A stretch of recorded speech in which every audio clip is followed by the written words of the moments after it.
مسجد سہلا مستقبل کا اہم ترین مقام کیوں کر ہوگی؟ کئی احادیث میں بیان ہوا ہے کہ امام مہدی اجل اللہ تعالیٰ فرجہ الشریف کی عالمی حکومت کا دارالحکومت شہر کوفہ اور ان کی قیام گاہ مسجد سہلا ہوگی۔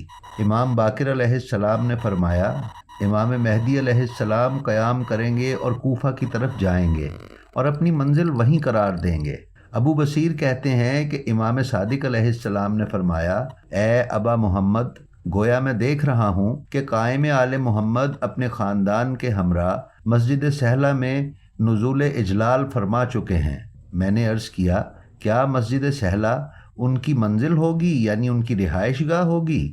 فرمایا، ہاں، مسجد سہلا ادریس نبی علیہ السلام کی رہائش گاہ ہے، اور خدا نے جو بھی نبی مبعوث فرمایا ہے اس نے اس مسجد میں نماز ادا کی ہے۔ ایک روایت میں امام صادق علیہ السلام